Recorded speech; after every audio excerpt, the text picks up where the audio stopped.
Қайырлы күн, қымбатты менің ютубтағы оқырмандарым. Қалдарыңыз қалай? Сіздермен бірге мен дәрігер Маратбековна. Естеріңізде болса, біз бүгін очаровательный кишечник деген кітапты жалғастырып жатырмыз. Сол кітаптың именно үлкен дәрет жайында, кал қандай болу керек, жалпы запор бар ма, жоқ па, консистенциясы қандай болу керек, түсі нормальны ма калдың. Оның барлығы адамның ішкі органдарының жағдайын білдіреді, кишечниктің қызмет ету процесін білдіреді, кишечная микрофлораның состояниесі қалай, тамақтың сіңірілуі қалай, соның барлығы дұрыс емес екенін білу үшін адам жалпы өзінің үлкен дәреті жайлы да біраз информация білу керек. Жалпы менің каналымды алғаш көріп отырған болсаңыз, мен өзім дәрігермін, акушер-гинеколог, отбасылық дәрігер. Менің каналымда денсаулыққа байланысты жалпы денсаулық жағдайыңызды жақсартуға арналған кеңестерді ала аласыз. Сонымен қатар гинекологиялық жағынан да әйел адамдарға, жасөспірім қыз балаларға да түрлі кеңестер бар. Сондықтан да менің каналыма тіркеліп қойыңыз. Алдағы уақытта және бұған дейінгі ақпараттарды көріп, өзіңіздің медициналық сауаттылығыңызды арттыруға кішкене үлесімді қосамын деген ойдамын. Жалпы енді үлкен дәрет жайлы кал туралы айтайық. Бұрыннан білесіздер, мектеп кезінде мысалы біз бірінші класс оқып жүрген кезде, документ тапсыратын кезде біз балаларға айтатын тұғын, кал тапсыру керек деп, егер де больницаға жатқан кісілер болса, тоже оларға да міндетті түрде шығам дегенше бір рет кал тапсыру керек деп, баночка беретін тұғын. Не үшін беріледі? Себебі осы кал арқылы ең бірінші біз бауырдың қызметін біле аламыз. Неге? Себебі нормада калдың түсі қоңыр сары болу керек. Одан кейін ол тұра-тұра кішкене түсі өзгеру керек, егер де ауамен қатынасатын болса, оттекпен араласқаннан кейін түсі кішкене өзгереді. Не себептен? Енді қараймыз. Осы жайға кішкене ақпарат берейін. Жалпы осы кал түзілгеннен кейін оған түс беруші бұл біздің организмімізде күн сайын бірнеше эритроциттер бауыр арқылы ыдырап отырады. Бауыр арқылы эритроциттер ыдырағаннан кейін олар кишечникке түседі, нәтижесінде мына калға солар түс береді. Егер де өт жолында немесе бауыр клеткаларында қандай да бір бұзылыс болатын болса, онда распад болған эритроциттер, яғни қолданып болған дальше бауыр бұзылысқа ұшыратты.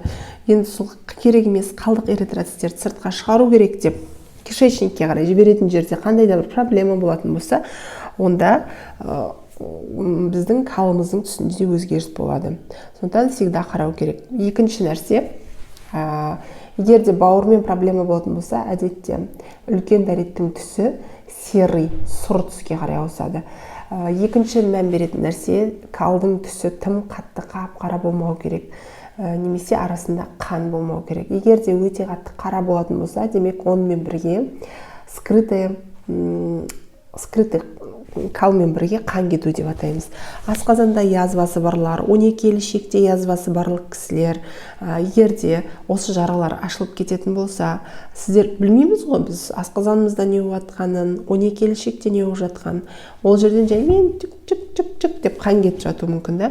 Ол жаңағы кал түзіліп отырған калдың құрамына келіп енеді, нәтижесінде калдың түсі қара болып өзгереді. Ал егер де тоқ ішектің бойында немесе уже геморройға байланысты қан кетулер болатын болса, кәдімгі үлкен дәреттің құрамында свежий қызыл түсті қандар болады. Әдетте бұл қашан байқаймыз біз? Геморрой болған кезде адамдарда, және де мына кішкентай балаларда, дизентериямен ауырған кезде, әртүрлі ішек инфекцияларымен ауырған кезде үлкен дәретке жиі шыға беріп, кишечниктің бойындағы ондай слизистый қабаты бұзылатын болса, тоже үлкен дәреттің түсі өзгеріске ұшырайды. Сондықтан да балаларыңыз үлкен дәретке шығып жатқан кезде міндетті түрде түсіне мән беріңіз. Өзіңіз шығып жатқан кезде де бұл денсаулық жайлы ақпарат беретін, бірден бір информация беретін нәрсе болып саналады. Екінші, консистенциясы өте маңызды. Жалпы Бристоль деген шкала бар. 1997 жылы шығарылған, ол бойынша 7 типқа бөлінеді. Мына жерден суретін көрсете кетейін, көріп тұрған боларсыздар. Бірінші, екінші тип деген ол, когда адамдарда запор болып, қатты құмалақ тәрізді етіп, тастай думалақ шығатын болса, Бристоль шкаласы бойынша бұл бірінші типке немесе кішкене екінші типке жақын болып саналады. Бұл адамдарда запор бар екендігін көрсетеді. Бұл емдеуді талап етеді, себебі ұзақ уақыт бойы запормен жүре беретін болса, адамдар үлкен дәретке шығу үшін унитазда немесе кәдімгі дәретханада ұзақ уақыт отыратын болса, онда кейін ол геморройға алып келуі мүмкін, ішкі органдардың төмен түсуіне алып келуі мүмкін. Сондықтан да барлық нәрсені уақытылы емдеген дұрыс. Бристоль шкаласы бойынша 3-ші, 4-ші тип өте жақсы ішектің жұмысын көрсететін тип болып саналады. Ол жерде колбаса тәрізді және жұмсақ консистенциялы, үлкен дәретке шыққан кезде қиындық туындатпайды, жеңіл шығатын адамдарда 3-ші, 4-ші тип болады. Ал егер де әрі қарай 5, 6, 7-ші тип болатын болса, ол уже іш өтуді көрсетеді. Ішектің микрофлорасы дұрыс емес екендігін көрсетеді. Бұндай жағдайда кишечниктің микрофлорасымен плюс неге ол адамда іш өтіп жатқанын себебін анықтау керек. Әрі қарай тағы айта кететін нәрсе, жалпы кейбір адамдарда ішектің, яғни именно тоқ ішектің бойы өздігінен туа біткен, үлкен болуы мүмкін, кең, ұзындығы және жалпы кишечниктің көлемі де үлкен болуы мүмкін. Бұл адамдар үлкен дәретке шығуда оларда ерекшелік болады. Аптасына бір рет шығуы мүмкін, кейде 10 күнде 2 аптада бір рет шығуы мүмкін. Олар міндетті түрде қандай да бір препараттарды, іш жүргізетін дәрілерді қабылдау арқылы шығып отырады. Бұл бірақ организм үшін зиян, себебі организмді уландыруы мүмкін. Әрі қарай келесі нәрсе айтатын, ол запор. Қазіргі таңда көп адамдарды мазалайтын нәрсе. Жалпы запордың себептері көп зерттелген қазіргі таңда. Біріншіден ол суға байланысты. Үлкен дәретпен бірге бір рет шыққан кезде 100 мл-дей жидкость кетеді, яғни бір стакан деп айтуға болады. Нормада сондай жидкость шығу керек. Жидкость деген сөз үлкен дәретпен бірге жж деп су шығу керек деген сөз емес. Мынау қалды былай сығып тексеретін болса, егер де андай лабораторияларда, онда оның составында, бүкілсіз шыққан қалдың составында 100 мл су бар екенін анықтауға болады. Бұл зерттелген. Сол кезде жұмсақ болады, қиындық туындатпайды. Енді сондықтан да біз егер де сізде запор болып жүретін болса адамдарда, онда ол міндетті түрде суточный, судың мөлшерін дұрыс ішу керек. Егер де суды аз ішетін болса, онда кишечникта, тоқ ішектің бойында қалдың қалыптасу процесі ұзақ уақытқа созылады, жылжуы қиындайды және консистенциясы қатты болады, іш қатуға алып келеді. Сондықтан суды жақсылап ішеміз. Және таңғы уақытта именно ысқылтымдау суды ішкен өте жақсы пайдалы, себебі осы ысқылтым суды ішу арқылы кишечниктің бойы ғана емес, сонымен қатар өттің бөлінуі де, өттің өндірілуі, өттің ішекке қарай тамуы жоғарылайды. Бұл деген сөз запордың алдын алуға көмектеседі. Сонымен қатар өттің жалпы составы ол өте қышқыл орта болып саналады. Өт қышқылы деп жатамыз, өте қышқыл орта болып саналады. Сондықтан егер де өт жақсы тамып тұратын болса, осы қышқылдың әсерінен ішектің бойында құрттар қалыптаспайды. Құрттардың дамуының, олардың жұмыртқаларының көбеюінің алдын алу үшін бізде өт жолынан өт қышқылының тамуы өте жақсы белсенді болу керек. Сондықтан да таңғы уақытта именно және күнде жүрген кезде де жылы немесе ысқылтым суды ішкен өте пайдалы. Екінші айта кететін нәрсе, ол овощи, фрукты өте жақсы жеу керек. Жалпы сіз шығатын үлкен дәреттің құрамында 1/3 бөлігі ол жидкость, 1/3 бөлігі талшықтар болып саналады. Талшықтар деген не? Байқасаңыздар, өрік, немесе алма, бәрін былай құрылымын микроскоппен зерттейтін болсақ, арасында мынадай жіпшелер болады. Бұл жіпшелер ол талшықтар болып саналады. Егер де бұлардың көлемі неғұрлым көп болатын болса, онда үлкен дәретке шығуда жеңілдейді.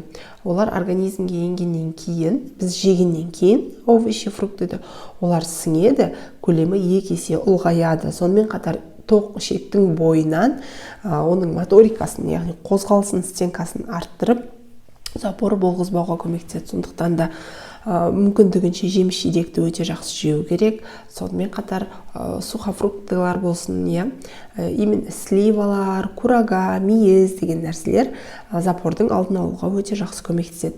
Келесі айта кететін нәрсе ол үлкен дәретке отыру позасы өте маңызды адамдарда запор болғызбаудың.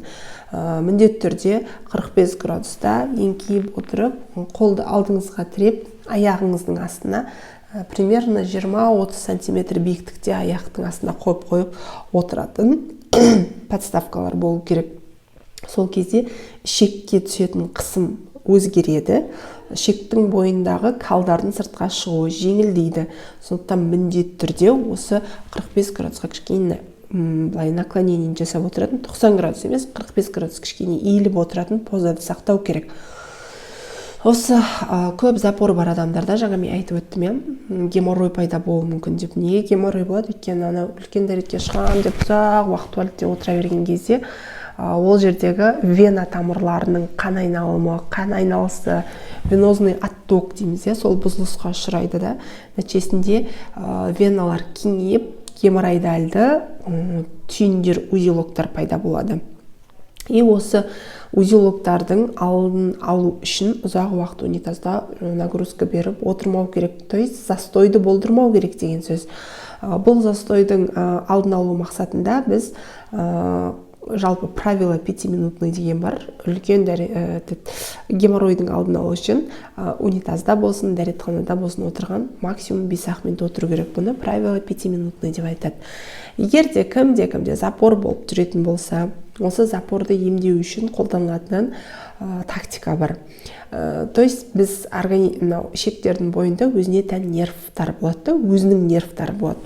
И осы нервтарға мидан сигнал бару үшін оны үйрету керек. Мысалы, кішкентай баланы горшокке отырсаң шығасың деп үйретеміз ғой біз, сол сияқты үлкен адамдарда да егер запор болатын болса, күнделікті бір уақытта, мысалы, таңғы асты ішіп болдыңыз ба, таңғы ас ішіп болғаннан кейін шыққыңыз келсе де, шыққыңыз келмесе де 5 минутқа барып дәретханада отыру керек.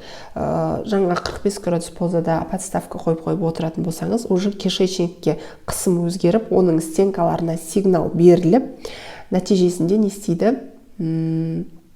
Нәтижесінде үлкен дәретке шығу процесі жеңілдейтін, ми ішекке сигнал беретін болады, организм үйренеді. Тамақ ішіп күнде бір уақытта істейтін болса, осы нәрсені организмде уже қалыптасады рефлекс.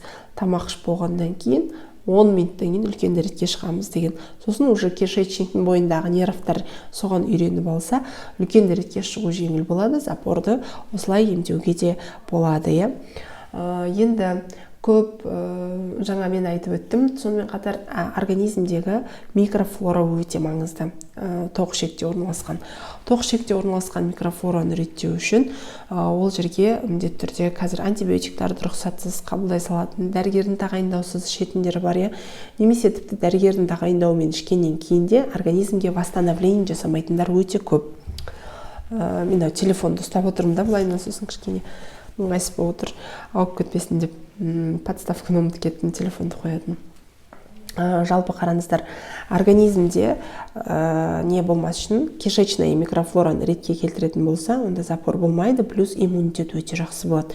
Кишечная микрофлораны қалпына келтіру үшін, мысалы үшін антибиотик қабылдағаннан кейін кем дегенде 2 ай қатарынан көп рекомендацияларды, америкалық рекомендацияларды оқып қарайтын болсақ, 2 ай көлемінде пробиотиктерді ішкен дұрыс дейді. Неге? Себебі егерде кишечникта пробиотик микрофлора жақсы болатын болса, сіз жеп жатқан тағамдардың құрамындағы витаминдер, макро-микроэлементтер, олар организмге жақсы сіңіріледі. Жақсы сіңірілетін болса, онда клеткалардың жаңару процесі жақсы жүреді. Ал егерде ол жеткіліксіз болатын болса, сіз жейсіз, сыртқа шығарып жібересіз. Дәл осы жерде айта кететін нәрсе бар, мен всегда өзім алоэның согын ішіп жүрем. Бұл да запорға өте жақсы. Бұл алоэ согын реклама емес, сразу айтайын. Өзім бірінші қызымды босанғаннан кейін послеродовый не болады, запор деген бар да. Қорқасың біріншіден шығуға, екіншіден әйел адам көп сүтті балаға 2 сағат сайын еміз жатқаннан кейін көп жидкость сыртқа шығады. И нәтижесінде сосын терлейді послеродовый, сол кезде организмнен көп жидкость жоғалтылып, запорға бейім болады босанған әйелдер. Мен сол кезде ең алғаш рет қолданып көргенмін, өте жақсы маған көмектесті. Содан бері осы запор болып жүрмін деген адамдарға ішіп көріңізші десем, олар да осыны ішкеннен кейін жақсы болып қалғандарын айтып жатады. Сондықтан да бұл алоэның бірақ әр адамға, балаларға берудің және ересек адамдар салмағына байланысты өзінің жеке индивидуальный рекомендациялары бар. Сондықтан да егер де кімде запор болып жүр, кімде кишечная микрофлора бұзылысқа ұшыраған, калының консистенциясы бұзылысқа ұшыраған, алоэны ішуге рекомендую. Қалай алу керек деген сұрақ болатын болса, астына мен ссылка қалдырып кетемін. Сол ссылкаға кіру арқылы регистрация жасап, заказ жасап алуға болады. Кез келген өзі алоэны сататын складтар болады. Базарда, магазинде олар сатылмайды. Сол жерлерден арнайы өзін прямой компанияның өзінің дистрибьюторларынан печатьпен оригинальный қылып алуға болады. Кез келген жерден алмаңыздар. Базарда сатып тұрады, бір жерлерде немесе тағы бір жерлерде осылай қойып сатып тұрғандар болса, не рекомендую. Лучше сіз прямой өзінің складына барыңыз, зато сіз достоверно 100% таза продукцияны аласыз. Себебі қазір өзі алдайтындар көп, үйден жасап сататындар көп. Сондықтан сондай нәрсеге ұрынып қалмас үшін төмендегі ссылка арқылы тіркеліп барып заказ беріп алсаңыздар болады. Жалпы тағы осы жерде рекомендация ретінде айта кеткім келеді. Кишечная микрофлораны қалпына келтіру керек, плюс талшықтарды реттеу керек. Талшықтарды реттеу үшін организмдегі ол біз жеміс-жидектерді, жаңа мен айтып өткен көкөністерді өте көп мөлшерде қабылдау керек. Мучной продуктыларды азайту керек. Мучной продуктылардың сіңірілуі қиындау жүреді организмде. Себебі ол одан сайын запорды күшейтеді. Запор күшейетін болса, жаңа мен көрсеткен Бристоль шкаласы бойынша бірінші, екінші типті қатты құмалақ тәрізді, домалақ тас тәрізді шығарылатын қалдар көбейеді. Жалпы айтады ғой, әр адамға әртүрлі бақыт деп, мысалы, үлкен дәретке осылай қиналып шығатын адамдар жеңіл шығу қандай бақыт екенін біледі. Сондықтан да денсаулық, когда бар кезде барлығымыз бағалай білейік. Сіздермен бірге болған мен дәрігер Маратбековна. Егер де сұрақтарыңыз болса, комментарий қалдырып қойсаңыздар болады. Ертең біз уже мынау кітап бойынша келесі тақырыпты бастаймыз. Ол бізде уже келесі қандай тақырып екенін айтайын сіздерге. Біз уже кал туралы айттық. Мен бұл кітаптан не жазылғанын былай оқып шықтым да, сосын барып өзімнің білімімді қосып, сіздерге жеткізіп айтып жатырмын. Міне кал туралы айтылған. Нервная система туралы айтады екенбіз. Білесіз ба, кишечниктің өзінің нервная системасы бар. Оның қандай ерекшелігі бар, соны білу үшін келесі видеоны міндетті түрде күтіңіздер. Сау болыңыздар. Міндетті түрде каналға подписка жасаңыздар. Жақсы.